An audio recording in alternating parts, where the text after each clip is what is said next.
খাওয়া নেই, দাওয়া নেই, গা ধোয়া নেই, কিচ্ছু নেই। সারাদিন এইভাবে পথে ঘাটে বসে আছি। আর কতদিন থাকতে হবে জানি না।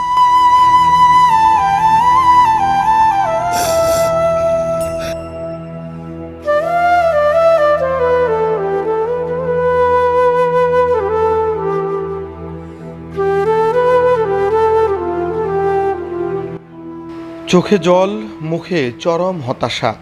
বয়স মাত্র 12 কি 13।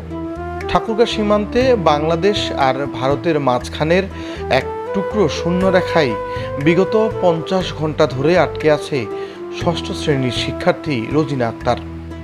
অবুঝ এই মেয়েটির সময় কাটছে এক চরম অনিশ্চয়তায়। অভিযোগ উঠেছে ভারতের অভ্যন্তরীণ রাজনীতির জাতাকলে পড়ে আজ জীবন বিপন্ন এই মলিন মুখের শিশুটির। যেন মুসলিম হয়ে জন্ম নেওয়াই তার সবচেয়ে বড় অপরাধ। ওখানে আমাকে মানে অনেকদিন ছিলাম, 5-7 বছরের মতো ছিলাম। ওখান থেকে মানে যে সরকার এসে ওনারা বললো যে তোমরা বাংলাদেশি যে মুসলিম আছো তোমাকে দেশে তোমরা চলে যাও। আমরা এসে হাকিমপুর বর্ডারে স্যালেন্ডার হয়েছিলাম। ওখান থেকে আপনার এই বিএসএফ পুলিশের কাছে দিয়েছিল, সে পুলিশের থেকে আমাকে এইখানে। নির্বাচনের পর থেকেই সেখানে শুরু হয় নির্যাতন, আর তারই ধারাবাহিকতায় বেছে বেছে মুসলিমদের ঠেলে দেওয়া হচ্ছে বাংলাদেশের সীমান্তে। ঠাকুরগাঁয়ের হরিপুর উপজেলার মশালগাঁও সীমান্ত, এখানেই ভারতীয় সীমান্তরক্ষী বাহিনী বিএসএফের জোরপূর্বক পুশিনের শিকার হয়েছেন 11 জন মানুষ। প্রায় 2 দিনের বেশি সময় ধরে খোলা আকাশের নিচে কাটছে তাদের অমানবিক আর করুণ জীবন।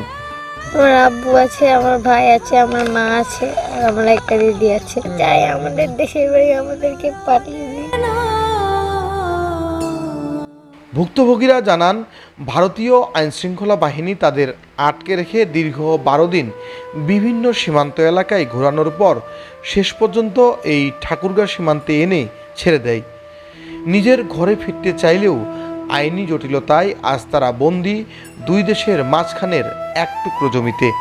অনাহার, অধ্যাহার আর তীব্র উৎকণ্ঠায় কাটছে প্রতিটি মুহূর্ত। জানা গেছে, গত শুক্রবার ভোর 3:30টার দিকে নারী, পুরুষ ও শিশুসহ এই 11 জনকে বাংলাদেশে ঠেলে দেওয়ার চেষ্টা করে ভারতীয় সীমান্তরক্ষী বাহিনী বিএসএফ।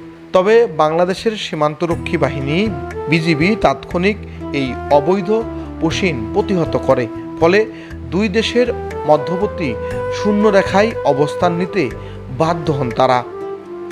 এই 11 জনের মধ্যে রয়েছে 3 জন পুরুষ, 4 জন নারী ও 4 জন শিশু, যাদের মধ্যে একজন নারী 9 মাসের অন্তঃসত্ত্বা ও একটি শিশু শারীরিক প্রতিবন্ধী। প্রচণ্ড রোদ, আচমকা বৃষ্টি আর চরম অনিশ্চয়তার মধ্য দিয়ে দিনরাত পার করছেন তারা। খাদ্য, বিশুদ্ধ পানি আর জরুরি চিকিৎসার অভাবে শূন্যরেখায় পরিস্থিতি ক্রমশই সংকটাপন্ন হয়ে উঠেছে। বিএসএফের এমন আচরণে তীব্র ক্ষোভ প্রকাশ করেছেন সীমান্ত এলাকার স্থানীয় বাসিন্দারা। আন্তর্জাতিক নিয়মনীতি ও মানবাধিকারের তোয়াক্কা না করে এভাবে জোরপূর্বক পুশিনের ঘটনায় ফুঁসে উঠেছেন ঠাকুরগাঁ সীমান্তের লোকজন।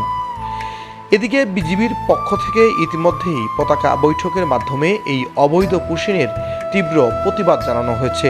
বিজিবির স্পষ্ট বার্তা, আইন ও নীতিমালা অনুযায়ী যথাযথ প্রমাণসহ বাংলাদেশি নাগরিকদের হস্তান্তর করা হলে তা গ্রহণ করা হবে, তবে কোনো ধরনের অবৈধ পুশিন বরদাস্ত করা হবে না। কিন্তু প্রশ্ন হলো, সীমান্ত আর রাজনীতির এই খেলায় কতদিন খোলা আকাশের নিচে মানবেতর জীবন কাটবে রোজিনাদের? এই অমানবিক সংকটের শেষ পর্যন্ত সমাধান কোথায়? আল মামুন জীবন, উত্তরবঙ্গ সংবাদ, ঠাকুরগাঁও।